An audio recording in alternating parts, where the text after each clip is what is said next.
आज हम भूगोल की शुरुआत करने जा रहे हैं। सबसे पहले हम जानेंगे भूगोल के बारे में कुछ इंपॉर्टेंट तथ्य और उसके बाद हम शुरुआत करेंगे अक्षांश और देशांतर रेखाओं के बारे में। उसके बाद हमें देखनी है भारत की स्थिति ग्लोब पर। मैप के जरिए से हम जानेंगे कि भारत कहां पर स्थित है, इसलिए हमें अक्षांश और देशांतर रेखाओं को पहले कवर करना होगा। आज की वीडियो में अक्षांश और देशांतर रेखाओं का टॉपिक बिल्कुल कंप्लीट हो जाएगा। आइए शुरुआत करते हैं और सबसे पहले देखते हैं कि भूगोल शब्द का अर्थ क्या होता है। भूगोल दो शब्दों से मिलकर बना है, एक भू और दूसरा गोल। भू माने होता है पृथ्वी और गोल माने होता है वर्णन या फिर अध्ययन करना। भूगोल को अगर परिभाषित करें तो पृथ्वी का वर्णन करना या अध्ययन करना ही भूगोल कहलाता है। इसको अगर इंग्लिश में देखें तो ज्योग्राफी दो शब्द से मिलकर बना है, जियो और ग्राफी। जियो मीन्स होता है अर्थ और ग्राफी मीन्स होता है स्टडी। इस तरीके से इसकी डेफिनेशन बनती है, study of earth is known as geography. आइए देखते हैं कुछ इंपॉर्टेंट फैक्ट्स, देखते हैं ज्योग्राफी सब्जेक्ट से रिलेटेड। अगर आपसे पूछा जाए फादर ऑफ ज्योग्राफी कौन है, भूगोल का पिता किसे कहा जाता है, तो हिकेटियस को फादर ऑफ ज्योग्राफी कहा जाता है। पर आपसे पूछ लिया जाए फादर ऑफ जियोडेसी किसे कहा जाता है, फादर ऑफ जियोडेसी कहा जाता है इरेटोस्थनीज को कहा जाता है फादर ऑफ जियोडेसी। अगर आपसे पूछा जाए आधुनिक भारत का पिता यानी कि फादर ऑफ मॉडर्न ज्योग्राफी किसे कहा जाता है, अलेक्जेंडर वॉन हमवोल्ड को। अगर आपसे पूछ लिया जाए प्राचीन भूगोल का पिता किसे कहा जाता है, तो प्राचीन भूगोल का पिता इरेटोस्थनीज को कहा जाता है। सर्वप्रथम विश्व का मानचित्र किसने बनाया, तो सबसे पहले विश्व का मानचित्र किसने बनाया, एनेक्सीमेंडर ने। सर्वप्रथम भारत का मानचित्र किसने बनाया, तो भारत का मानचित्र किसने बनाया है, एनविले ने। नेक्स्ट पॉइंट, सर्वप्रथम ग्लोब का निर्माण किसने किया है, तो ग्लोब का निर्माण मार्टिन बेहेम ने किया है। अब नेक्स्ट टॉपिक की शुरुआत करते हैं, अक्षांश और देशांतर रेखाएं। तो आइए देखते हैं अक्षांश और देशांतर रेखाएं क्या होती हैं। अक्षांश एवं देशांतर रेखाएं, लैटिट्यूड एंड लॉन्गिट्यूड लाइंस। तो अक्षांश रेखाएं कौन सी रेखाएं होती हैं, अक्षांश रेखाएं संपूर्ण ग्लोब पर विषुवत रेखा के दोनों ओर पृथ्वी के केंद्र से मापी गई कोणीय दूरी अक्षांश कहलाती है।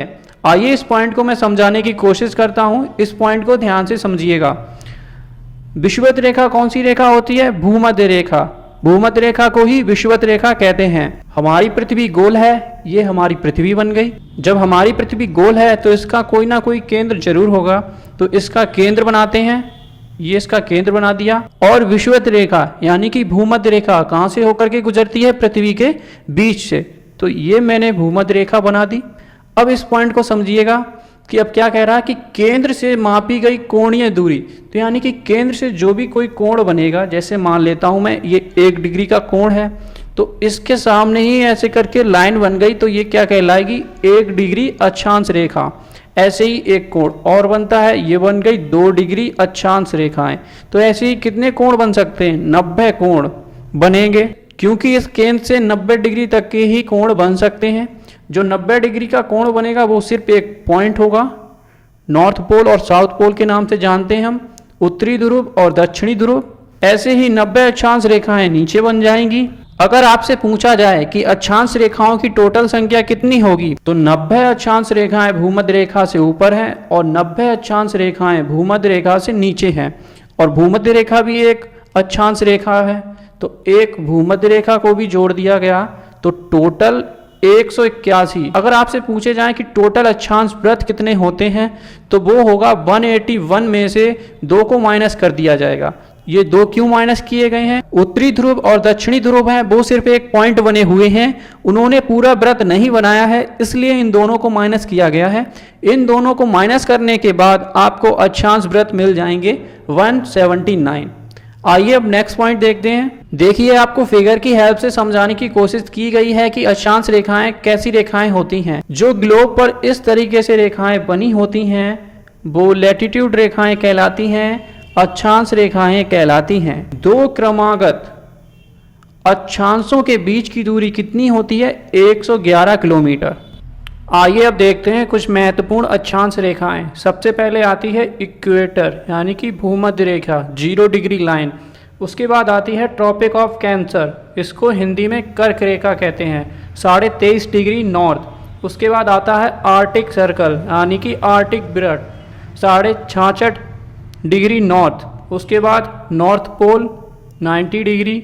उसके बाद एक अक्षांश रेखा है वो है ट्रॉपिक ऑफ कैप्रिकॉर्न, इसको हिंदी में कहते हैं मकर रेखा 23.5 डिग्री साउथ। उसके बाद आता है आर्टिक सर्कल या आर्टिक वृत्त 66.5 डिग्री साउथ में।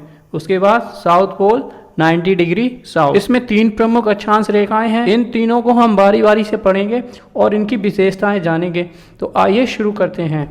मकर रेखा ट्रॉपिक ऑफ कैप्रिकॉर्न, इसका सबसे इंपॉर्टेंट पॉइंट है 22 दिसंबर को जब सूर्य की लंबत किरणें यानी कि परपेंडिकुलर सूर्य की सीधी रेखाएं किस पे पड़ती हैं, ट्रॉपिक ऑफ कैप्रिकॉर्न मकर रेखा पे। कब पड़ती हैं, 22 दिसंबर को। तब सूर्य की वास्तविक स्थिति कहाँ होती है, मकर नक्षत्र मंडल में होती है। यहाँ पर मकर होगा, मकर नक्षत्र मंडल में होती है। इसी कारण 23.5 डिग्री साउथ अक्षांश को मकर रेखा कहा जाता है। इस पॉइंट को ध्यान में रखना कि सूर्य की लंबत किरणें मकर रेखा पर कब पड़ती हैं, 22 दिसंबर को। आइए नेक्स्ट पॉइंट देखते हैं। अब आपके लिए एक शानदार ट्रिक लेकर के आए हैं। इस ट्रिक से आप जान जाएंगे कि मकर रेखा किन किन देशों से होकर के गुजरती है।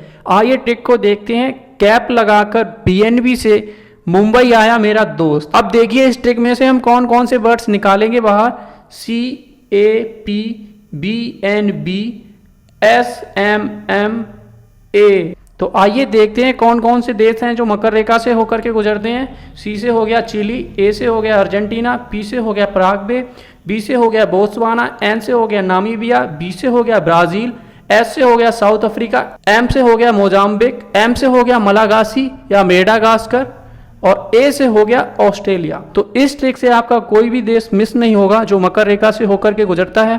आप सारे देशों को बड़े ही आसानी से समझ जाएंगे और याद कर लेंगे। आइए अब देखते हैं भूमध्य रेखा, इंग्लिश में इसे इक्वेटर कहते हैं। ये 0 डिग्री से डिनोट किया जाता है। अब आइए इसका सबसे इंपॉर्टेंट पॉइंट देखते हैं। 22 मार्च और 22 सितंबर को सूर्य की लंबत किरणें भूमध्य रेखा पर पड़ती हैं, यानी कि सूर्य की डायरेक्ट किरणें इक्वेटर पर कब पड़ती हैं, 22 मार्च और 23 सितंबर को। तब उस समय दोनों गोलार्धों में दिन रात बराबर होते हैं। यहाँ पर दोनों गोलार्धों में यहाँ पे गोलार्ध लिखा होगा, ये टाइपिंग मिस्टेक है। और इसी स्थिति को विषुव कहा जाता है। विषुव इंग्लिश में इक्विनॉक्स कहा जाता है। इसी विषुवत के नाम पर भूमध्य रेखा को विषुवत रेखा भी कहा जाता है। अगर आपसे पूछा जाए कि भूमध्य रेखा का निम्नलिखित में से दूसरा नाम क्या है, तो आप विषुवत रेखा पर टिक करेंगे और ये आपका राइट ऑप्शन बनेगा। आइए देखते हैं भूमध्य रेखा किन किन देशों से होकर के गुजरती है एक शानदार ट्रिक की हेल्प से। एक फिर शानदार ट्रिक आ गई है आप लोगों के लिए। इस ट्रिक की हेल्प से आप जान जाएंगे कि भूमध्य रेखा किन किन देशों से होकर के गुजरती है। ट्रिक है CBI सिम लेकर GK व NKU की परीक्षा की तैयारी में बिजी है। तो ये ट्रिक के कीवर्ड में से हम कौन कौन से वर्ड निकालने वाले हैं, CBI SIM GK NKU BG। आइए अब इस ट्रिक से देखते हैं कौन कौन से देश भूमध्य रेखा से होकर के गुजरते हैं। सी से हो गया कोलंबिया, बी से हो गया ब्राजील, आई से हो गया इक्वाडोर, एच से हो गया सोमालिया, आई से हो गया इंडोनेशिया, एम से हो गया मालदीव, एन से हो जाता है आपका नोरू और के से हो गया आपका किरावती। उसके बाद यू से हो गया आपका युगांडा। उसके बाद जीके से हो जाएगा आपका गैबोन और के से केन्या। आपका बचा है बीजी, तो बीजी से बी से हो गया आपका बोर्निया, जी से बनेगा आपका कॉन्गो गणराज्य और जी से एक और बनेगा कॉन्गो प्रजातांत्रिक गणराज्य। तो ये थी शानदार ट्रिक। आइए अब देखते हैं कर्क रेखा को। कर्क रेखा, इसको इंग्लिश में ट्रॉपिक ऑफ कैंसर कहा जाता है और इसको 23.5 डिग्री नॉर्थ से डिनोट किया जाता है। आइए अब उन देशों के नाम जानते हैं जिनसे कर्क रेखा होकर के गुजरती है। सबसे पहले आ जाता है मैक्सिको, उसके बाद बहामास, पश्चिमी सहारा, मॉरिटानिया, अल्जीरिया, लीबिया, नाइजर, चाड, सऊदी अरब, संयुक्त अरब अमीरात, ओमान, भारत, बांग्लादेश, म्यांमार, चीन, ताइवान, वियतनाम और माली। ये सारे देशों से होकर के कर्क रेखा गुजरती है।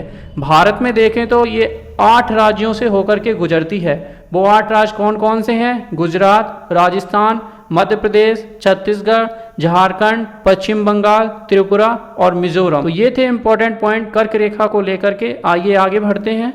आइए अब देखते हैं देशांतर रेखाएं। लॉन्गिट्यूड लाइन कौन सी होती हैं? वह काल्पनिक रेखाएं जो उत्तरी ध्रुव को दक्षिणी ध्रुव से मिलाती हैं देशांतर रेखाएं कहलाती हैं। आइए इसको मैं आपको फिगर की हेल्प से दिखाता हूँ। ये है आपका उत्तरी ध्रुव और ये है आपका दक्षिणी ध्रुव। तो जो रेखाएं उत्तरी ध्रुव को दक्षिणी ध्रुव से जोड़ती हैं वो लॉन्गिट्यूडनल लाइंस कहलाती हैं, देशांतर रेखाएं कहलाती हैं। तो ये उत्तरी ध्रुव से दक्षिणी ध्रुव को जोड़ा है इस रेखा ने, तो ये क्या कहलाई? देशांतर रेखाएं। देशांतर रेखाओं के कुछ मुख्य बिंदु हैं, आइए उनको समझते हैं। देशांतरों रेखाओं की संख्याओं की बात करें तो टोटल 360 रेखाएं हैं। दो देशांतरों के बीच सबसे अधिक दूरी 111.34 किलोमीटर होगी। तो इसमें फिगर में देखते हैं सबसे अधिक दूरी कहाँ पर होगी। तो जो उत्तरी ध्रुव से दक्षिणी ध्रुव को जो रेखाएं मिलाती हैं वो रेखाएं कौन सी रेखाएं कहलाती हैं? देशांतर रेखाएं। तो देशांतरों के बीच में सबसे अधिक दूरी कहाँ पर होगी? सही पकड़ रहे हैं आप, भूमध्य रेखा पर।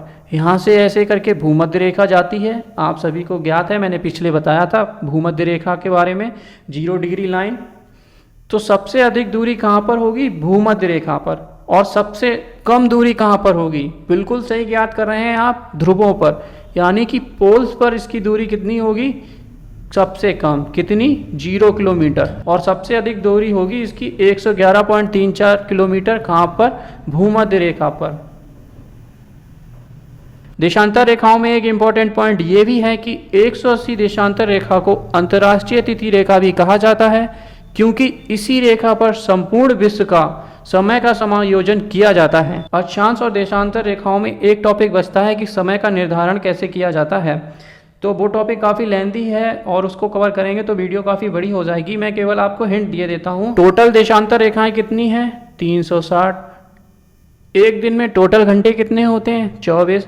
अगर हम ये निकालें कि एक घंटे में अर्थ कितनी डिग्री घूमती है तो हम इसको 24 से डिवाइड कर देंगे तो हमें मिल जाएगा 15 डिग्री।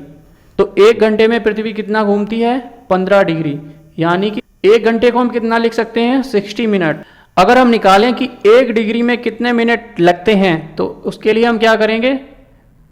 60 को 15 से डिवाइड कर देंगे तो आ जाएगा 4। तो एक डिग्री घूमने में कितना समय लगता है? 4 मिनट। ठीक है, इसी इक्वेशन से हम समय का निर्धारण करते हैं। कैसे? जब हम पूर्वी गोलार्ध में बढ़ते हैं तब हम समय को जोड़ते हैं, और अगर हम पश्चिमी गोलार्ध में जाते हैं तो वहां पर समय क्या होगा? माइनस होगा। जितने डिग्री हम पश्चिमी गोलार्ध में गए हैं उसका 4 से मल्टीप्लाई कर देंगे। तो इस तरीके से समय का निर्धारण किया जाता है। आशा करता हूँ आपको वीडियो पसंद आया होगा। अक्षांश और देशांतर रेखाओं से रिलेटेड सारे इंपॉर्टेंट पॉइंट्स कवर कर लिए गए हैं। नेक्स्ट वीडियो में देखेंगे भारत की भौगोलिक स्थिति, भारत के पड़ोसी देश। मिलते हैं आपसे नेक्स्ट वीडियो में। जय हिंद साथियों।